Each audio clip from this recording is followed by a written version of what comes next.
Welcome to the 27th episode of the Banana and the Bee podcast. I was watching the credits, Dave, like the intro, and even just like the first episodes, we look like little babies, and it feels like I know. Like our backgrounds were so different and so like, hey, let's just do it. Because like, remember the first episode, you were like, let's just record something. Let's just kind of see what happens and how it goes. Like we didn't care about shit. We didn't have an intro. We didn't have a dope ass intro like that. We're like, let's just kind of record. Yeah. And now, boom. I always have a different background because I'm always scrambling. So I need to like set up a podcast corner in my home. Dude, I love this, but I would love to have instead of this not being in my house, like this, everyone thinks like this is in my house. This is not in my house. It's a podcast studio. Like this is not in my house, but I would love to have something in my house. I think that'd be the coolest thing ever. But one day. I was about to sneeze. What's been going on? I feel like so much. Every time, like a week passes, it feels like I haven't talked to you in forever. I know. And then this week was very uneventful for me. So like I hope Dave's got something good going on. No, it's both eventful, personal wise, like family wise, and also we got some awesome stuff coming. Our girl Paige with Fight Bananas was just at PFL in Texas this last week. It was so cool kind of seeing her do her thing. And then literally her and I were flying out because this airs May 3rd on Tuesday, 10 a.m. Our flight's in 30 minutes in Orlando, Florida. We're flying back to Arlington, Texas. But I can't wait. Like, I'm so excited for the PFL. That'll be so fun. I've been to El Paso, Texas, but I've never been to, like, the heart of Texas.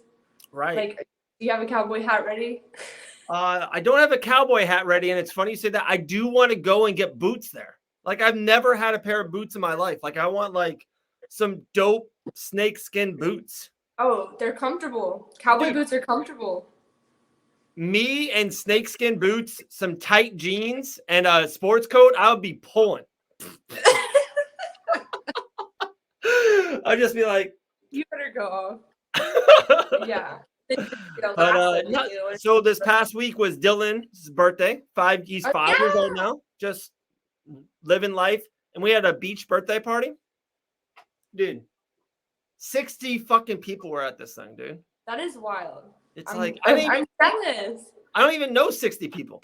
It's like there were so many kids there, so many parents. It's kind of funny because like a lot of we have 6 a part of our family. So and we have a couple friends that have 3 kids, 2 kids, one has 4 kids as well. And it's just like you invite 3-4 families, you're at like 20-25 people off the bat like that.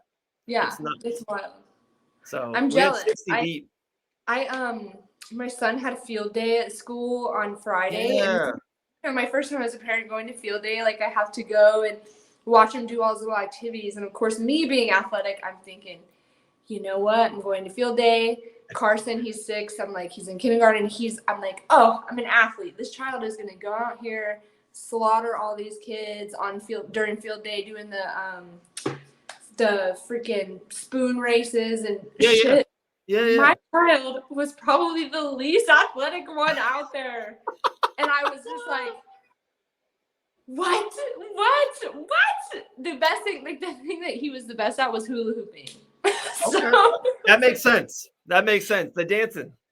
Yeah. He can move his hips. He gets that from mom from dancing, but I'm like, I thought for sure my kid was gonna go out there and slaughter everybody, and it turned out to be like, you know, when they say that like there's a weird kid that runs funny in class, and it was just like this full circle moment when I realized that my son was the one that runs funny in the class, and like it was so sweet, and it was like the best, but it was hilarious because I was totally going out there with the thought like my kid's a purebred stallion athlete, he has to be.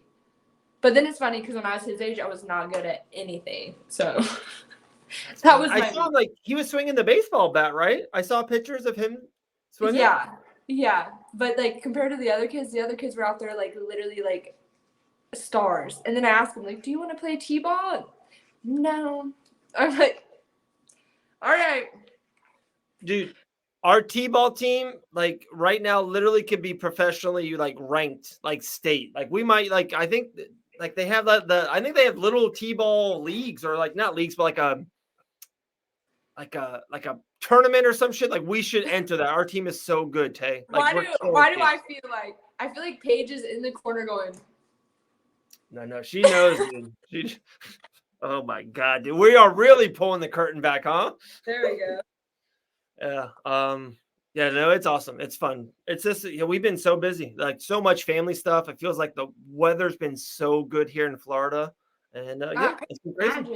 It's been really nice here. And then I'm like, so I've been in the mentality that I'm training for a world title fight. And we will get into that. We will. Yeah. So, but basically what I was going to say is, so I feel like my life is consumed without it even being like set in stone yet. But I've been so consumed in training that I'm starting to get to the point where I'm like ignoring everything else. So it's literally my life is training and kids, and anything between that is fucking sleep. So this past week I've slept a ridiculous amount. Like if I'm not conditioning, training, or picking my kids up or taking them somewhere, I'm asleep. No, I feel that. Last family stuff, and then we will ask about where we'll get a Christine Misfit Fiera update. We'll ask that. So Sunday night, a couple days ago, it was like we had a little family game night. It was awesome. It was just like we're always so busy, and sometimes, especially on a Sunday night, like we're tired. We just want the week to start or the weekend to end in a way with 4 kids running around our fucking face all day long. But we decided, like, hey, we're not going to give them a tablet. We're not going to give them a phone. Like, let's play games. Like, let's have a couple board games. The girls went to bed. So we played 2 games. One, we played like a new minion game. Kind of fun. It's whatever. You go around the board. It's whatever. The second game, you probably remember. You probably even played a bunch. We played Operation. Oh, my gosh. Dude, yes. I have it was so fun. It was the best. That game petrified me when I was a kid. I can remember my dad sits me down after school, and I'm probably in 1st grade. I remember this. Like, my dad was like, I bought you something when you were at school. It's going to be so fun. It's a board game.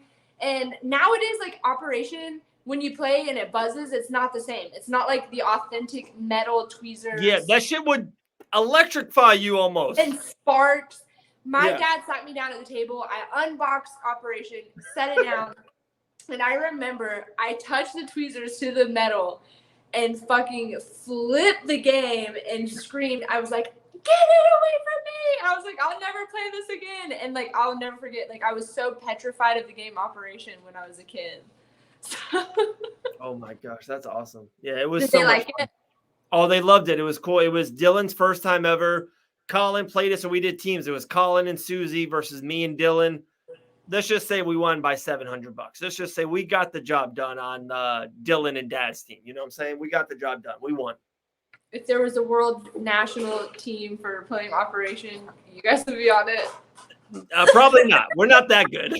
Our T-ball team would fuck some teams up, though. I'll tell you that. Yeah. Our 4- and 5-year-old double plays and shit. Okay. But, all right. We're 9 minutes in. We've not mentioned anything with a B, bare knuckle.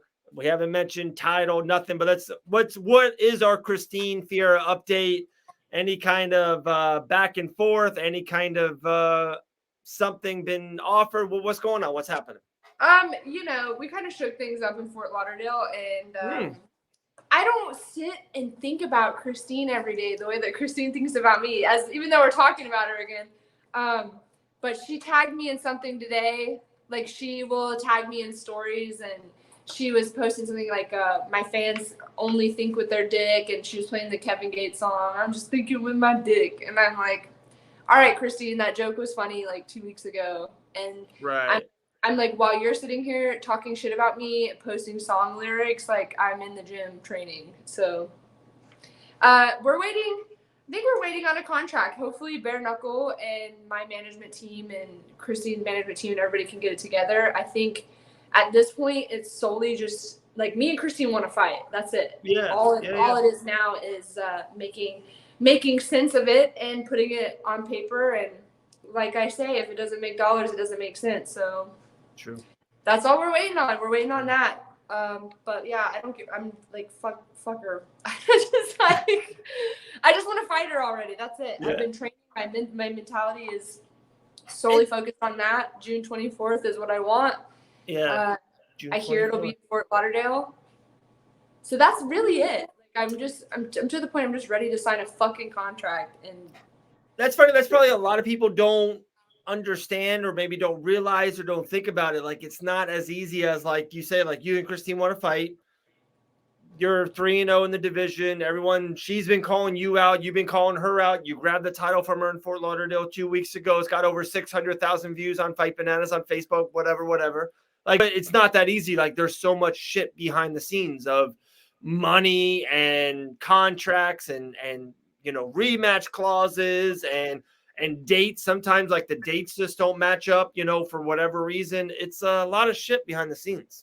Yeah, and June 24th seems far away right now, but it's really not. So now it's really crunch time. So now we're going to find out because it's crunch time. This is the time that we got to have getting sponsors and building the hype and getting our lives together for the fight. And I'm ready. Like, I'm ready to switch gears. I've already switched gears in my head. I'm ready to go. Wow. Okay. So that's it. Like, just bare knuckle, come on. Send me a fucking contract. I'm ready. And I'm going to take that belt. So it's a matter of them letting me do so. Crazy. Okay. Well, we got 6 weeks, hopefully, to talk more about it and talk about how the deal got done. I can't wait to see that fight poster. I can't wait. But that's just kind of, there was a couple of days ago, last weekend, there was an event, Bare Knuckle FC. I think it was Montana, right? They were in Montana. Yeah. So there's like 2 fights I really want to get into. One, your friends, both friends, Cassie Robb, Andy Wynn there. And then the main event, Riggs versus Hunt. It's kind of starting the main event, I guess. I'm just going to be honest with it. I am so impressed with Lorenzo Hunt. Like I remember like at your fight, he almost got into a fight in the locker room area back there. Yeah. And he won the championship, and it was right before he fought Hector and like all this stuff. And I was like, man, I know he's really good, but I didn't want to see more. I just wanted to make sure, dude, he is a stud. Like that guy can go. Yeah. And when you talk to him, like aside from all of the showboat, he's doing the damn thing. He's selling himself, selling the fights, whether you love him or hate him, you're watching, you're paying attention, you're tuning in. But I remember after Knuckle Mania, he had came up to me. Of course, I'm all beat to shit. Just fought Teresa Segala, and he comes up to me and he's like talking to me, and he's so smart in the way that he trains. He was just giving me some like pointers and some advice, but you could tell it was just like really good shit. And the way he talks about it, like I know how he trains and how he fights and everything. Like the way he talks, like he's intelligent as fuck. It's not like he's some fool going in there and like trying to just be like street fight, whatever. No, like he really is technical and he thinks and is methodical, and the combination that he landed on Joe Riggs, like a chef's kiss. It was so good. It was body, it was head, it was speed, it was power. It was so good. He's got the most wins in Bare Knuckle FC history. And, I think you and I are both really high and big fans of Luis Palomino. And I've been saying this since the get-go, just on the male side. I think everyone knows who I think is the best bare knuckle fighter on this planet. But on the male side, I'm like, guys, I think Luis Palomino is the best. Like, I don't think there's no better than him. Like, I'm not trying to, I know it's recency bias. Lorenzo Hunt, you got to put some respect on that guy's name. Like, he is, if he's not number 2 behind Lewis, he might be number 1. Like, him and Lewis are battling for that spot. Like, I'm becoming a huge Juggernaut fan. I'm starting to really dig his game inside out. How about the tomato? The way is he put a tomato in that man's face? And it's like, that's just the worst, to be on the other side of that and be like, I was disrespected, I'm going to fucking murder him. And then he just fatalities you. It was the first round, I think, or second round. Second.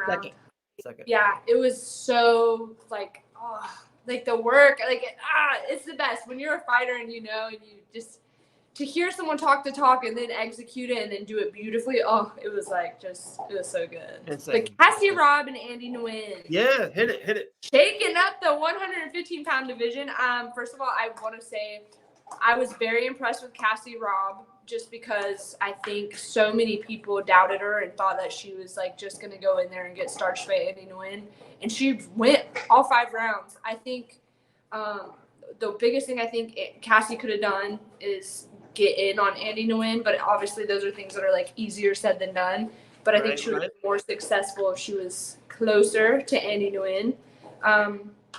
Yeah, I'm excited for the 115 division because I want to see somebody. Like, I just want to see it's growing now, and I want to see someone touch up fucking Ginny. Oh man, and I always hear rumors every once in a while. I see these old Taylor Starling Instagram pictures of you a couple years ago, 3 years ago, 2.5 years ago, 115. Breakfast. Oh my goodness! Like, what is it? Would it be just a money thing if they tripled your pay right now? If David Feldman goes, hey Taylor, we're gonna triple your pay. You want to fight at 115 for the strap? What do you say? Woo! Like right now, I'm fighting for the strap instantly, and I get triple the pay. Yeah, June 20,000. Yeah. Let me cut my limbs off. I'm 140 right now, so I could get 115. That's it wouldn't be a problem, but I just wouldn't be as strong.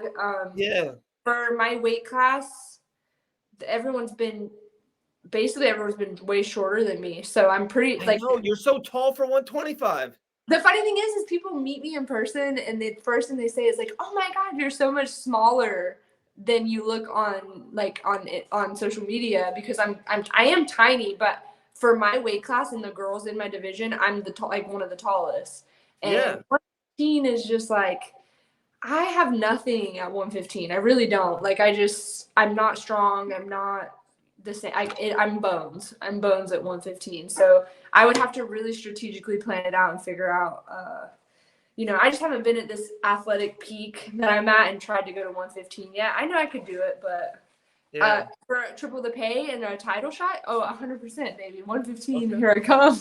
Okay, all right. Okay, no, one fun thing I wanted to do, and I know you said you got some fun questions for me.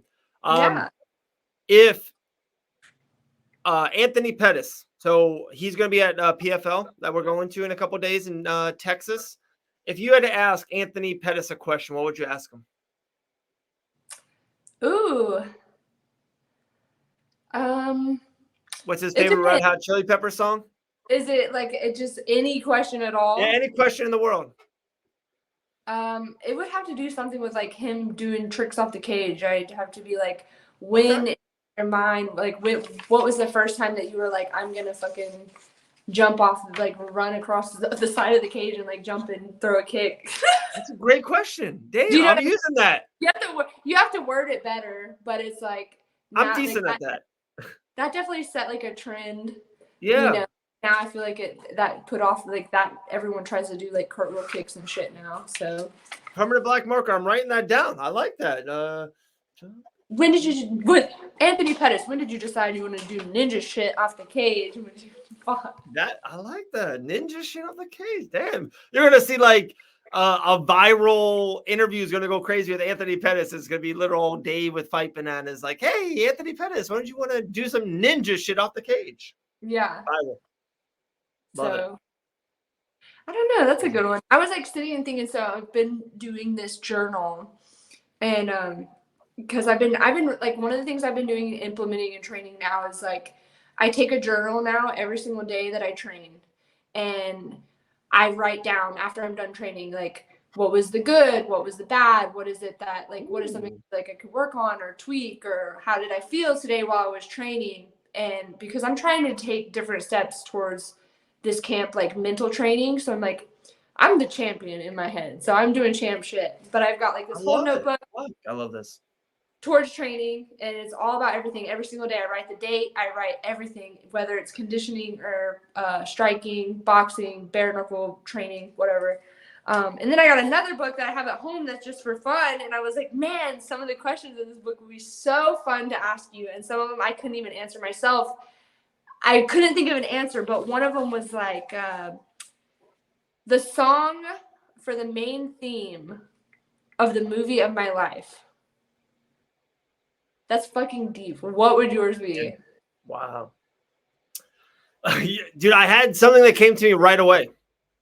Like right fucking away, just because it's probably my second or third favorite song of all time. And like still, I think you and I, like, it's the reason why we clicked years and years ago, because I feel like, and I said this, like, people are gonna be like, all right, Dave, we're tired of it. Like, you and I were like overlooked, and we feel like we have something on our shoulder, a little chip on our shoulder, and we feel like we're like this little engine that could. So one of my favorite songs growing up, high school, college, was Mr. Brightside from the Killers. Oh my God, every white person loves that. White, got hair, dad. Yeah, they love the Killers, Mr. Brightside. Yes. It's a part of our, DNA. Yes. But it's just like very true. It's like I used to just like rock out to that song. Remember, like, dude, people, I don't know, maybe I'm overlooked, this and this, but I feel like I got a huge bright side. Like I'm gonna make it. Like it's gonna happen.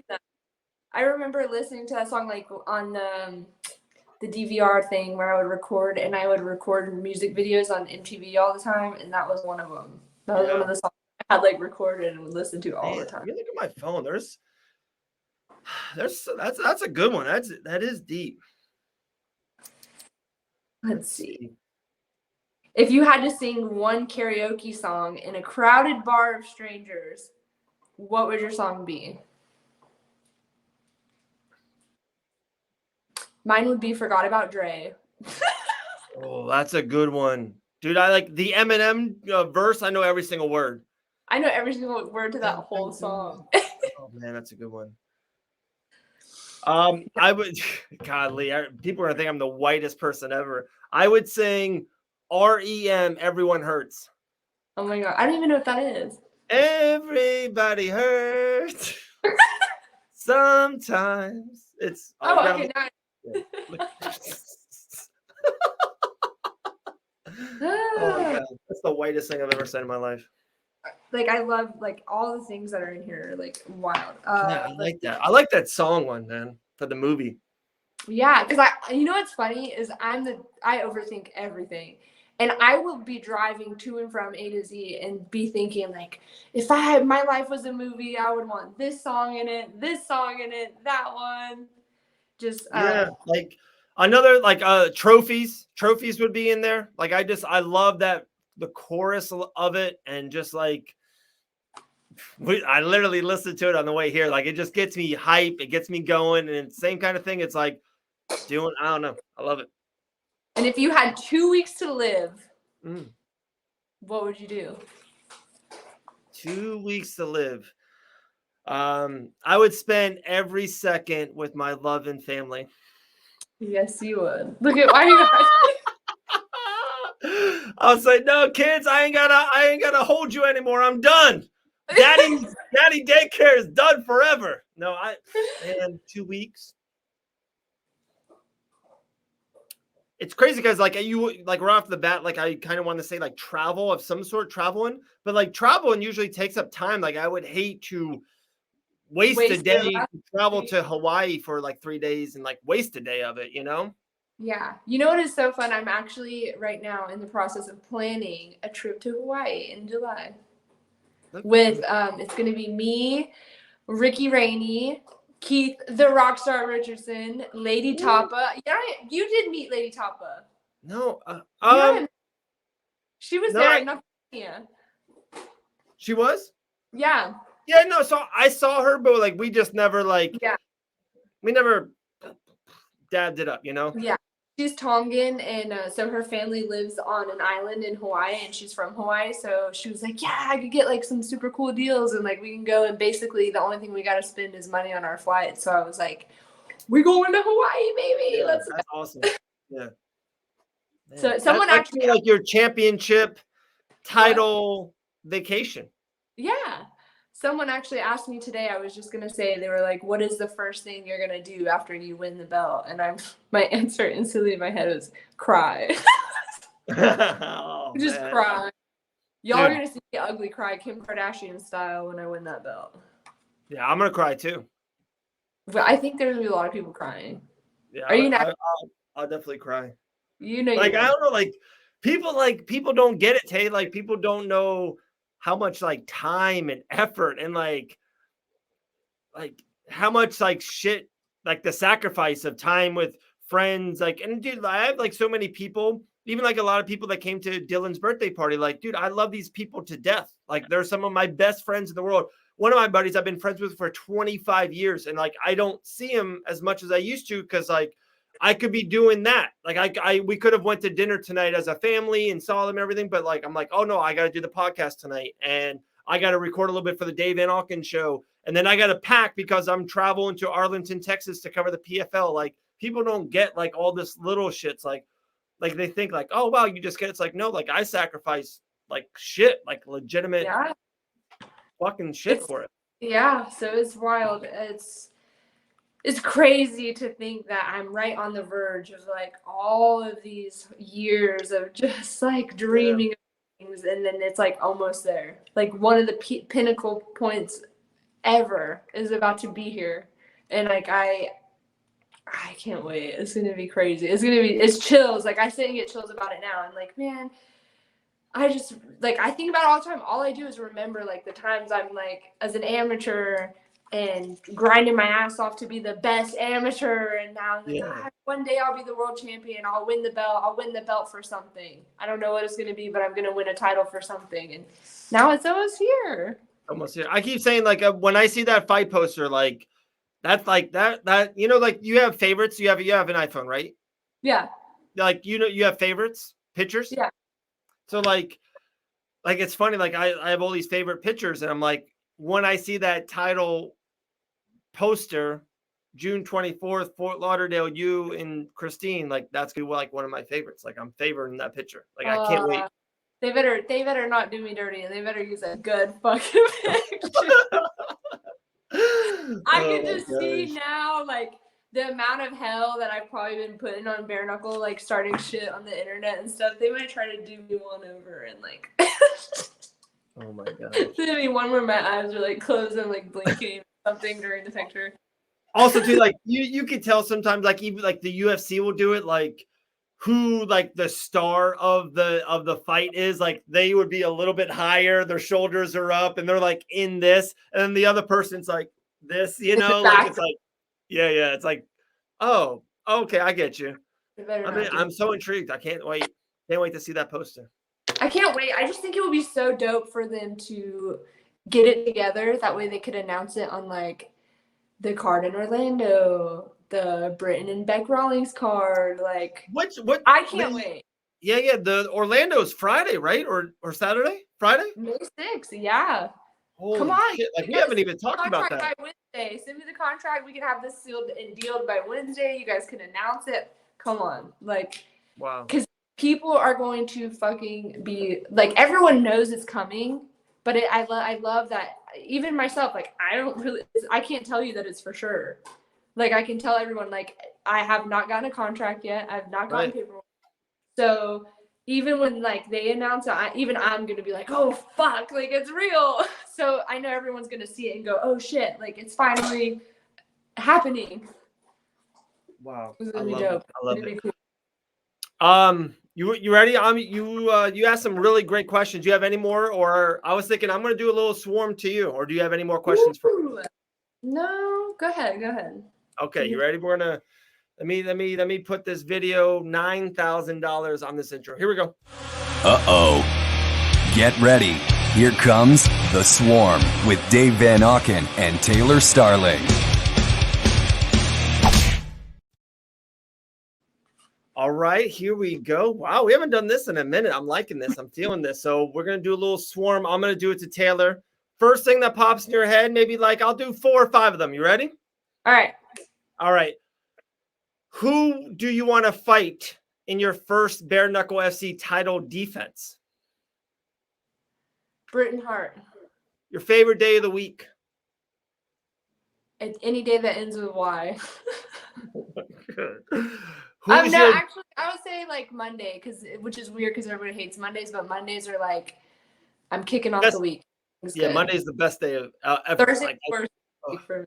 people that don't like Mondays, I don't trust. All right, let's just say Yeah, that. I don't like Who's your dream fight opponent in Bare Knuckle FC? That's tough.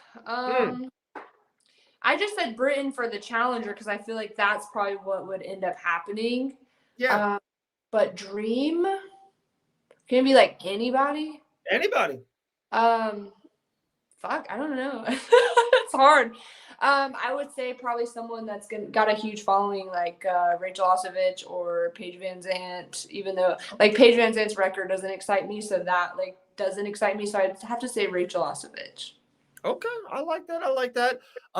Katie Taylor and Serrano just fought at Madison Square Garden. That's like my most famous arena. Like that's my mecca. Like if I can do anything once and do it at Madison Square Garden, I'll call it a career. Where is your dream fight venue at? If you can pick anywhere in the world, any venue that you would be the main event, what venue would that be? I would love to. I know that bare knuckle is legal in Albuquerque, New Mexico, like in New Mexico, in the state of New Mexico. I would love to go there just because I grew up there, and to have all the people there come out and support me, it would be wild. But above that, I would love to fight in Vegas. Oh, I like that. Because it's like Vegas is known for having the fights, and bare knuckle's not there. So I just think like the day that bare knuckle gets to like happen in Vegas, I would love to do that. Okay. Last one for you. Kind of going where I was just at. Katie Taylor, they just had this amazing female boxing fight. It was an unreal fight, by the way. Would you think a year from now, 3 years from now, do you foresee yourself ever, kind of jumping back into boxing and having a professional boxing fight? I'll say this. I would go back to MMA before I went back pro boxing. Woo! Just because. Look at that jits girl. Look at that girl working on her jits. Yeah, but it's like if you don't know if you don't really know the political side of boxing and things like that, like Katie Taylor and Amanda Serrano's fight was a good fight, but for someone like me, like earlier in a pro boxing career, it would be a lot of me fighting cans to build myself until I was like 20-0, and then it just would be too long of a journey. Pro MMA, like I would just probably go back to MMA. Damn, you'd be fighting you versus Ronda Rousey. Fuck, UFC 280. But I would love to. But a lot of people have been asking me this lately, and like I want my career to be with bare knuckle. Like I want and it sounds like physically impossible and sounds crazy, but I want my career to be with bare knuckle until I'm done. But if for some reason it just didn't work out and things didn't go that way, then I'll go back to MMA. Maybe some game bread. Woo! Damn, just dropping bombshells here. We're 33 minutes in. Take that with a grain of salt. Because bare knuckles where I'm at. I don't want to go on the ground, but it's if I have to kind of thing.